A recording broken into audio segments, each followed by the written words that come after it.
people that is expecting Kayla Clark to come back. Let's pull up their schedule real quick. Let me pull up their schedule to look and see who they play next because I simply forgot. I ain't gonna lie to you. I think it's probably Seattle. If I was to guess, let's see here. Nope, it is the Liberty again. And be sure, I'm pretty sure Kayla Clark is going to be seen talking to Sandy, Sabrina, and all of them. So this is the schedule right here, guys. Recent developments surrounding Caitlin Clark's health situation have emerged following statements from head coach Stephanie White. The Indiana Fever star sustained what appears to be a significant groin injury that has raised concerns about her availability for upcoming games. The injury occurred during a recent matchup and was visibly distressing, with Clark seen in considerable discomfort on the court. While the All-Star festivities temporarily shifted attention away from the medical concerns, White's recent media availability has provided fresh insight into the player's current condition. Looking at Indiana's upcoming schedule, the team faces the New York Liberty next in their home venue. This matchup follows their previous encounter with the same opponent on July 16th. This is the schedule right here, guys. So they played the Liberty this past Wednesday on the 16th. Now tomorrow, everybody's back to action tomorrow. Back to regularly scheduled programming, and it looked like they will be facing New York, but this time in Indy. So I'm guessing Sabrina and everybody else probably just stayed in Indianapolis for this game. That's what I would have did, and it'll make sense to go home for a day and come back. So that game's at 7 p.m. The game after that is the Aces. I don't see her playing that game. Guys, quite frankly, the timing suggests that Liberty players may have remained in Indianapolis between games rather than traveling back and forth. Following the Liberty game, Indiana is scheduled to face Las Vegas. Based on historical patterns with Clark's previous injuries, which typically sidelined her for approximately 2 weeks, this current situation appears more severe and could extend her absence significantly longer. Medical experts suggest this type of soft tissue injury often requires between 2 to 3 weeks for proper recovery. Given the nature and apparent severity of the current issue, Clark's return timeline may stretch into mid to late August. Potential return dates could align with games against Dallas or potentially the matchup versus Seattle, though even these timeframes might prove optimistic. That game's at 7 p.m. The game after that is the Aces. I don't see her playing that game. Guys, quite frankly, Caitlin Clark was out 2 weeks last time. I'm thinking Caitlin Clark going to be out every bit of 3 weeks. So if it was my guess, I don't think she comes back until, I would say, probably mid-August, mid to late August, maybe for this Wings. No, that's too early. I'm going to say probably the Sun or maybe this Storm game. But in between. During her press conference, White addressed various topics, including the recent All-Star Weekend activities. She praised the organization and city's execution of the event, noting the professional quality of activations, signage, and community engagement throughout the festivities. When questioned about balancing practice time with rest during the All-Star break, White explained their approach to the 3-day home stretch. She emphasized the importance of maintaining momentum and addressing the typical sluggishness that follows extended breaks from competition. White also discussed broader team challenges, acknowledging what she termed landslides, periods where performance dips significantly. I'm going to say probably the Sun or maybe this Storm game. But in between the 17th and the 26th, in between those two windows, is when I see her coming back. I don't see her coming back anytime soon. I think she was out 2 weeks last time. Expect her to be out every bit of two to 3 weeks this time. But let's check out what Stephanie White had to say, man. I'm interested to see. Let's see. I thought it was great. I felt like She attributed these struggles partly to limited practice opportunities and the compressed schedule that leaves little time for proper preparation and skill refinement. Regarding Clark specifically, White confirmed the player would undergo additional medical evaluations early in the week. She explicitly stated that Clark would not be available for Tuesday's game against New York, emphasizing a cautious day-by-day approach to her recovery process. The coach acknowledged that this injury situation reflects broader seasonal challenges the team has faced. Multiple players have dealt with various health issues, creating constant lineup adjustments and preventing the full roster from practicing together consistently. Let's see. I thought it was great. I think felt like our organization, our city, really did a first class job. Everything from activations to signage to engagement. I mean, it was just all first class and just well done, well organized, and really showcased our city, showcased our organization. So I'm really incredibly proud of everybody who took part in putting it together, executing it. Our players were around and involved in a lot of different things. So it was nice that they were still in town and that they were involved, they were engaged. White noted that soft tissue injuries often persist throughout a season until proper off-season rehabilitation can occur. This reality suggests that even when Clark returns, managing her condition may remain an ongoing concern for the remainder of the campaign. The timing of this injury coincides with a crucial period in the WNBA season. Indiana's playoff positioning and overall team chemistry could be significantly impacted by an extended absence of their star player. The organization appears committed to prioritizing long-term health over short-term competitive pressure. They were engaged, a lot of meaningful activations from a community standpoint. And also taking a break and having some fun. How did you try to strike that line of the advantage of you're the home team? You guys can practice today, but also there's an all-star break. You have that break, that rest of the players.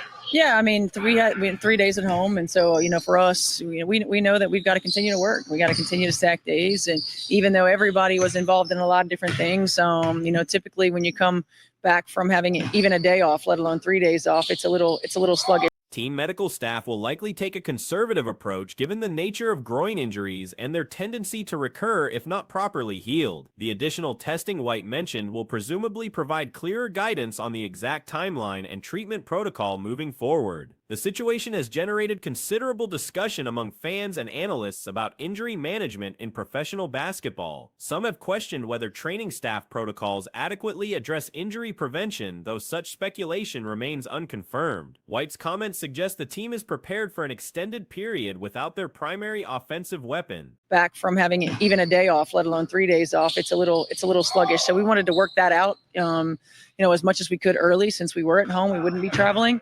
and then spend tomorrow preparing for New York.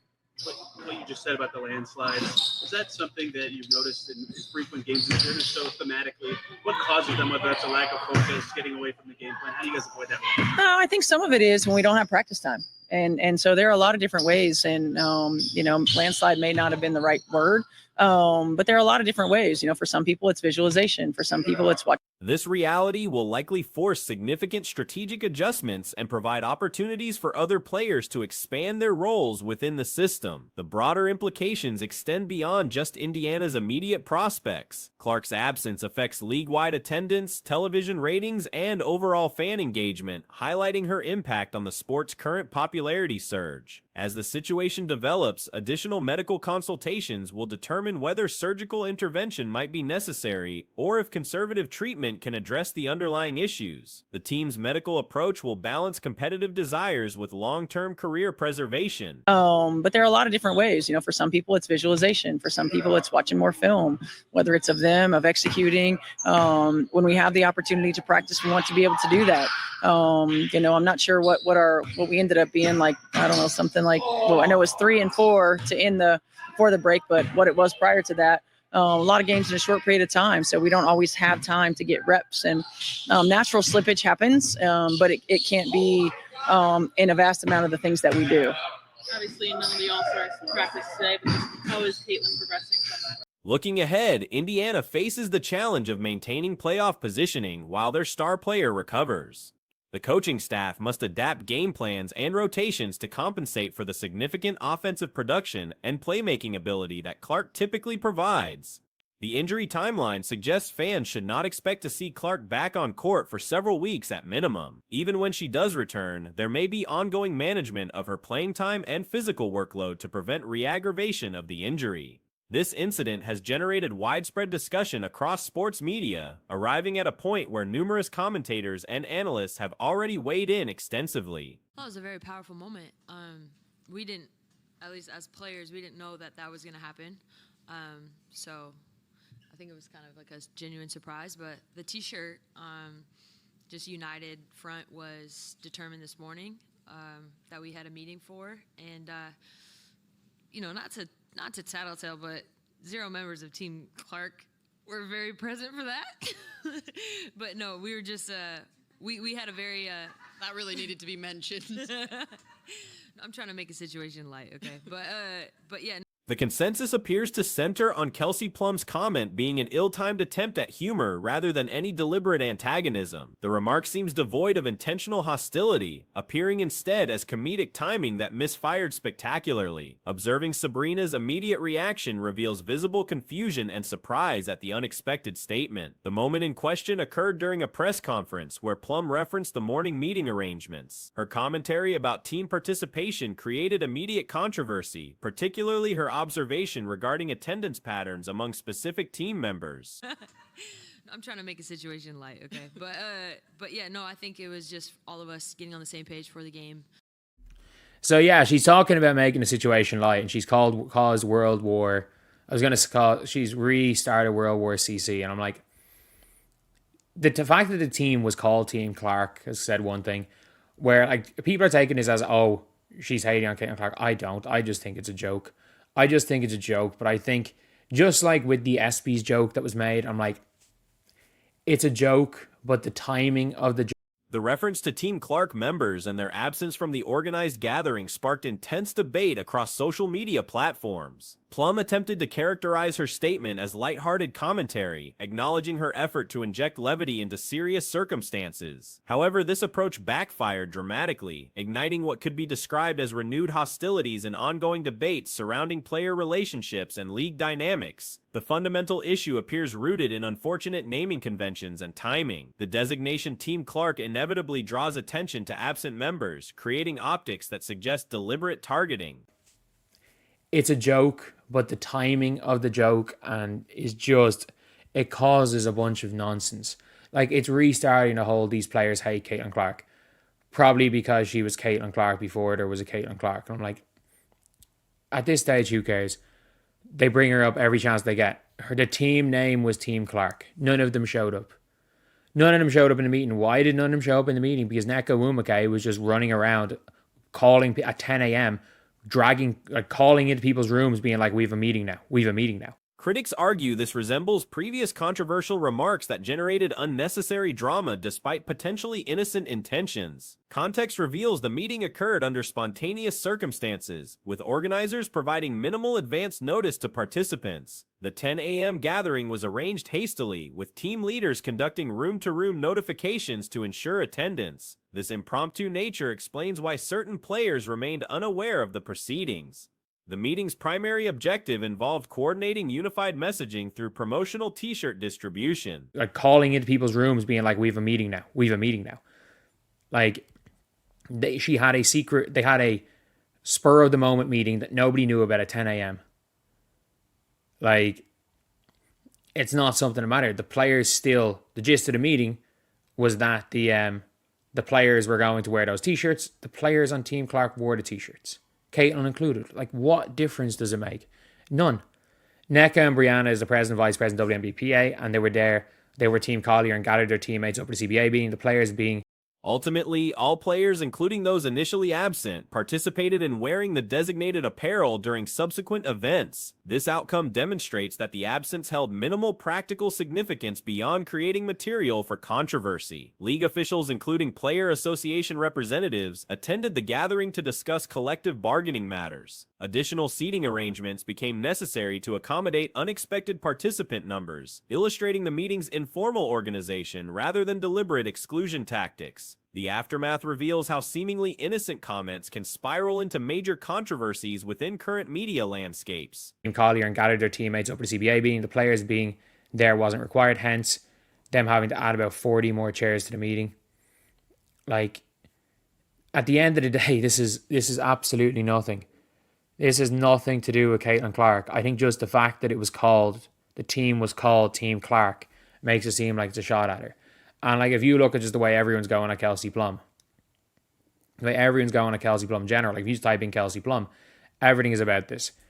Everything is about this right now. Caitlin Clark herself, even... Search results for Kelsey Plum now predominantly feature this incident, overshadowing other professional accomplishments and activities. Even Caitlin Clark's response remained measured, focusing on promotional partnerships rather than engaging with perceived slights. Analysis suggests this represents another example of miscommunication rather than genuine animosity between professional athletes. The team designation created unfortunate implications that amplified a casual remark into perceived criticism. Sports commentators with substantial followings have criticized the apparent lack of awareness regarding potential consequences. Is right now. Caitlin Clark herself, even after the whole this happened, Caitlin Clark comments, "Thanks for the Nike ad." Like, nothing personal was taken in this. The team was named Team Clark.